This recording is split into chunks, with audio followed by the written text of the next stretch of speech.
मैं 2 दिन के लिए रामपुर जाना चाहता हूँ। इसमें पूछने की क्या बात है मुनीम जी? सुनो, एक गिलास पानी देना। क्या? एक गिलास पानी ले आओ। ना तो मैं आपकी नौकरानी हूँ और ना ही आपका छोटा भाई जो आपका हुक्म सुनते ही दौड़कर आपके लिए गिलास पानी ले आओ। मेरे बाप के घर में मेरे एक इशारे पर 10 नौकर हाथ बांधे खड़े रहते थे। ये मत भूलिए कि मैं एक अमीर बाप की इकलौती बेटी हूँ। आप तो उम्र में बड़े हैं ना, किससे किस तरह की बात की जाती है इतनी तमीज तो आपको आनी चाहिए। Mind it.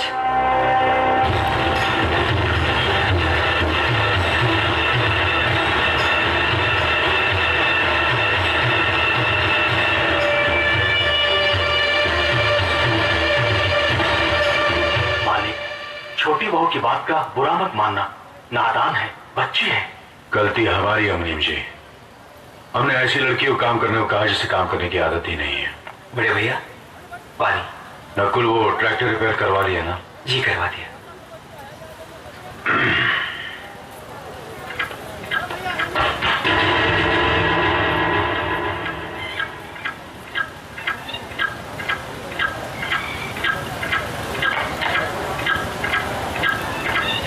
इसे मैं फेंक देता हूं बड़े भैया, आप चाहिए।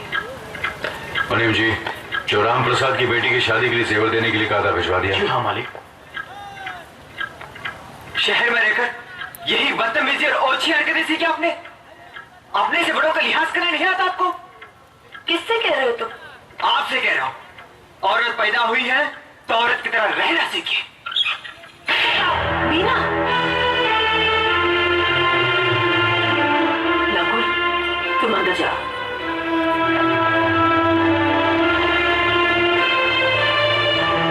पागल हो गई हो तुम? औरत होकर एक मर्द पर हाथ उठाती हो? इतनी ऊंची घराने की बहू होकर ऐसी नीच हरकत? शर्म नहीं आई तुम्हें? कौन सा ऊंचा घराना ये, जहाँ सिर्फ एक आदमी राजा है और बाकी सब उसके गुलाम? मीना, चिल्लाइए मत। आप मेरी सास नहीं है। जिस तरह आप इस घर की बहू है वैसे मैं भी हूँ। बहू हो तो बहू की मर्यादा में रहो। मर्यादा की रस्सी में तो आप जैसी जाहिल और गवार औरतें बनती हैं। मुझ जैसी पढ़ी लिखी मॉडर्न जमाने की लड़की नहीं। Uneducated teachers. Excuse me. I'm not an illiterate. I'm a graduate from the University of Allahabad. I am aware of the modernization of women, but I have not forgotten my culture, my customs, my traditions and my values. And most of all, I never ever forget that I am an Indian woman. Modern जमाने की औरत भी औरत ही होती है। उसे भी मर्द ही ब्याह कर ले जाता है, मर्द को ब्याह कर वो नहीं ले जाती। जमाने ख्याल और लिबास बदल देते हैं, औरत की शरीर की बनावट नहीं। लोग तुम्हारे ख्याल की लड़कियों को लज्जत का सामान भले ही समझते हो, इज्जत के काबिल कोई नहीं समझता। इज्जत आज भी उन्हीं औरतों की होती है जिनकी आंखों में हया हो, लाज हो, शर्म हो। हम नहीं कहते कि तुम बंदिशों में रहो, लेकिन अपने दायरे की सीमा को मत भूलो। लड़की जब अपने माँ बाप के घर होती है तब उसके कांधों पर अपने ही घर की इज्जत का बोझ होता है, लेकिन जब वो बहू बनकर ससुराल जाती है तब उसके कांधों पर एक नहीं 2 परिवारों की इज्जत का बोझ होता है। आज जिस तरह तुमने नकुल को तमाचा मारा, अगर उसी तरह उसका भी हाथ उठ जाता तो तुम्हारी क्या इज्जत रह जाती? कभी सोचा तुमने? क्या बात है?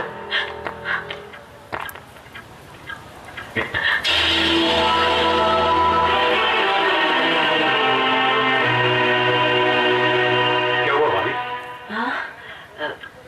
कुछ नहीं। मीना कह रही थी कि उसे खाना बनाना नहीं आता। हमने सोचा कि 2-4 खरी खोटी सुनाने से ही सीखेगी, तो सुना दिया, बस रोने लगी। क्यों अर्जुन, हमें तुम्हारी बीवी को डांटने का भी हक नहीं? क्यों नहीं?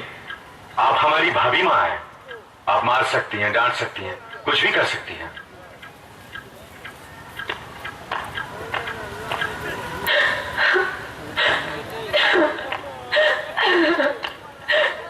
मेरी भूल की जो मैं लोगों के बीच आ गई। मेरी तो इस घर में कोई इज्जत ही नहीं है। जब देखो तो सब मेरी इंसल्ट करते रहते हैं। मैं कब से रो रही हूँ, तुम पूछ भी नहीं रहे हो कि मैं क्यों रो रही हूँ। बेकार रो रही है तो कौन पूछेगा? अच्छा, तो मैं तुम्हारे लिए और इस घर के लिए बेकार हो गई हूँ। के बीच में रहकर। मैं कब से बोली जा रही हूँ और तुम हो के सुन ही नहीं रहे हो। इंसान की चीख सुनकर लोग शुभ अशुभ का विचार करते हैं, लेकिन जब मेंढकी को जुकाम होता है उसकी चीख की कोई परवाह नहीं करता। ये मत भूलो कि जब मेंढकी चिल्लाती है तो आंधी और तूफान आते हैं। आंधी और तूफान आएंगे तो उसका नतीजा तुम्हें ही भुगतना पड़ेगा। तो फिर ठीक है, अब मैं तुम्हारे साथ तभी रहूंगी जब तुम मेरे साथ मेरे डैडी के घर रहोगे।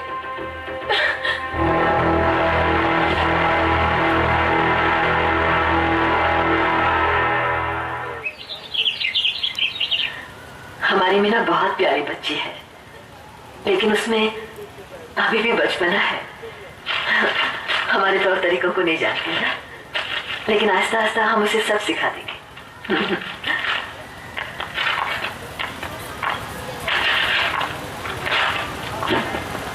बड़े भैया, ये अपने घर जाना चाहती। जाना भी चाहिए, 4-5 महीने हो गए, मायके की याद भी आती होगी इसे। और अर्जुन, तुम्हारे ससुर जी तुम्हें कई बार बुला चुके हैं, तुम भी कुछ दिनों के लिए हो आओ, तुम्हारा मन भी बहल जाएगा। अगर ये वापस लौटने के लिए जा रही होती तो मैं जरूर जाता, और ये तो हमेशा के लिए इस घर से जा रही है। कैसी बातें कर रहे हो? अगर तुम दोनों के ख्यालात एक दूसरे से नहीं मिलते तो इस मामले को घर की 4 दीवारी में बैठकर आपस में सुलझा लेना चाहिए। बहू शहर की पढ़ी लिखी लड़की है, उसे गांव के रीति रिवाज के बारे में क्या मालूम? ये तो तुम्हारा फर्ज बनता है अर्जुन कि तुम उसे हमारे तौर तरीके सिखाओ। सिखाने से कोई फायदा नहीं बड़े भैया, ये खुद को इस माहौल में डालना ही नहीं चाहती, इसलिए भेज रहा हूं। अच्छा, तो तुमने फैसला भी कर डाला?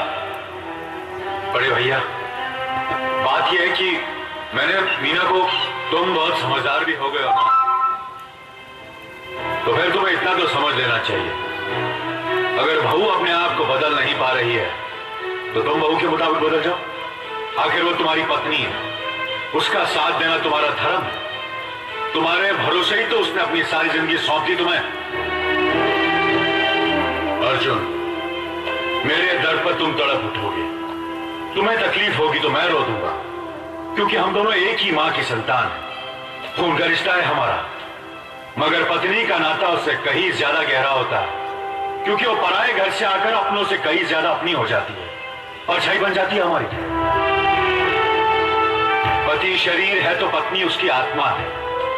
पत्नी ही पति के जीवन को सही अर्थ देती है, उसे कामयाब बनाती है। पत्नी के बगैर पति बेजान और बेमाने हो जाते हैं। अगर आज तुम अपनी पत्नी को हमेशा के लिए उसके मायके छोड़ाओगे तो यह गांव, यह समाज क्या कहेगा हमारे बारे में? जरा सोचो अर्जुन, न्याय के सिंहासन पर बैठकर जो लोगों के अच्छे बुरे का फैसला करता है, अगर उसी के घर में नाइंसाफी होगी तो लोग हंसेंगे हम पर, किसी को मुंह दिखाने के काबिल नहीं रहेंगे हम। बड़े भैया, मुझसे भूल हो गई, मुझे माफ कर दीजिए। मुनीम जी। जी मालिक। जायदाद के दस्तावेज लाइए। जी अभी लाया। बहू, पति ही पत्नी की असली शक्ति होती है। हमारे पुरखों ने कुल धर्म पत्नी के बारे में कहा है, जो पति के काम में उसकी मददगार हो, उसे अच्छी सलाह दे, जो दासी की तरह उसकी सेवा करे, मां की तरह उसे खिलाए पिलाए, लक्ष्मी का रूप और धरती की तरह उसमें सहन शक्ति हो, वही आदर्श पत्नी होती है। औरत की सोच मर्द का मुकद्दर बनाती है। वो जब बनाने पर आती है तो कुटिया को महल कर देती है, और जब बिगाड़ने पर उतरती है तो महल को मिट्टी का ढेर बना देती है। मालिक, ये जायदाद के दस्तावेज हैं। हमारी जमीन जायदाद कहां कहां है और कितनी है, उसका हिसाब किताब ना बाबूजी को मालूम था, ना हम तीनों भाइयों को मालूम है। बहू, तुम पढ़ी लिखी हो, आज से इसका हिसाब किताब तुम देखोगी। लक्ष्मी जी। अपनी चाबियों का गुच्छा और ये कागजात बहू को दे दो।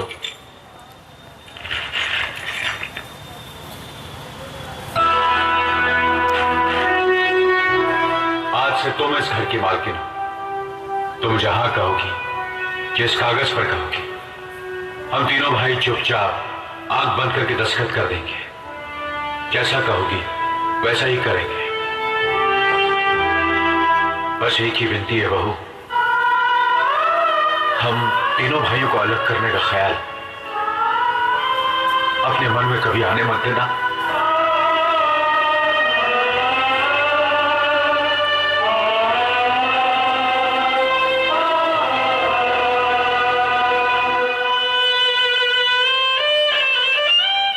बहुत अच्छा किया तुमने बहू, बहुत अच्छा किया। इनकी आंखों में आंसू देखने की हमने सपने में भी उम्मीद नहीं की थी, लेकिन तुमने हमें दिखा दिया। बहुत अच्छा किया तुमने, बहुत अच्छा किया।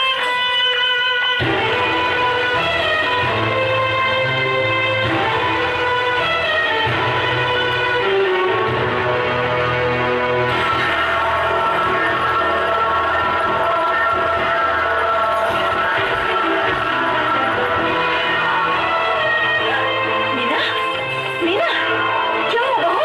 मीना, मनी जी जल्दी से डॉक्टर को बुलाइए।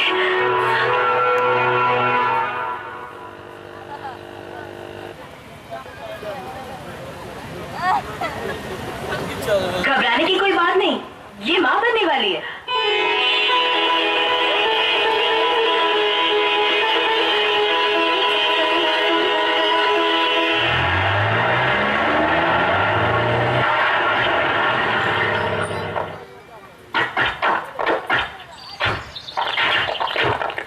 आप लोग यहीं ठहरिए, मैं ठाकुर साहब से मिलकर आता हूँ।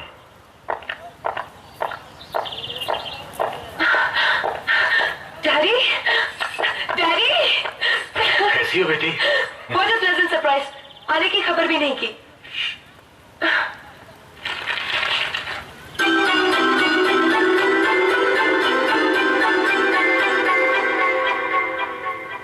ठाकुर साहब, पायला समझी जी, आप अचानक यहाँ कैसे? तशरीफ रखिए, बैठिए ना। आपके बराबर बैठने की मैंने कभी गुस्ताखी नहीं की, तो आज कैसे करूंगा? बहुत दिनों बाद हम लोग मिल रहे हैं। कहिए, आपका कारोबार कैसे चल रहा है?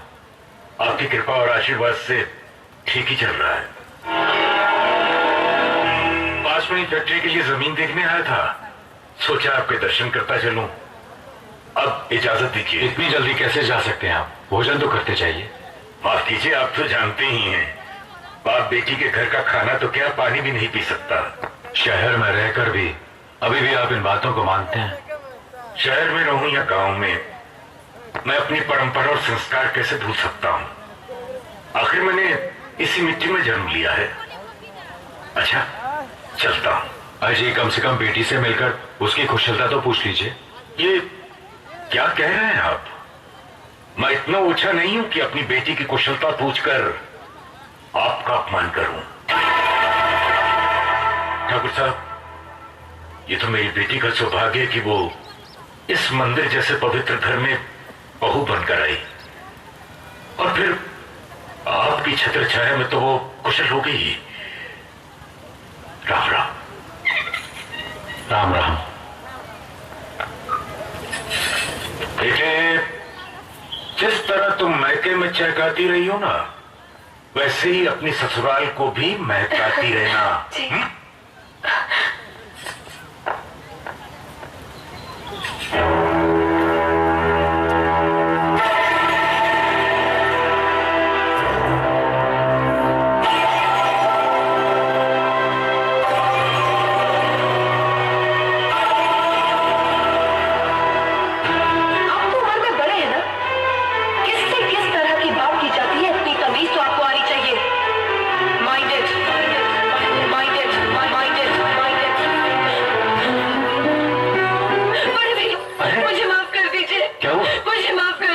कर रही हो?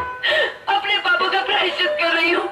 मैंने आप जैसे देवता का अपमान किया है, आपका दिल दुखा है, मुझे माफ कर दीजिए बड़े भैया, मुझे माफ कर दीजिए, मुझे माफ कर दीजिए। लक्ष्मी, मुझे माफ कर दीजिए बड़े भैया, बड़े भैया मुझे माफ कर दीजिए, मुझ पर तरस खाकर मुझे माफ कर दीजिए बड़े भैया। तुम्हें ऐसे नहीं बैठना चाहिए, इससे बच्चे पर असर पड़ेगा बेटी। मैं आपकी भी दोषी हूँ दीदी, आपने जेठानी की जगह माँ बनकर मेरी गलतियों को बर्दाश्त किया, और मैं अब आकर आपकी बेटी न बन सकी। मुझे माफ कर दीजिए दीदी, मुझे माफ कर दीजिए। अब चुप भी हो जा, तो हमने कब तुम्हारी बात का बुरा माना? हाँ, रोते नहीं।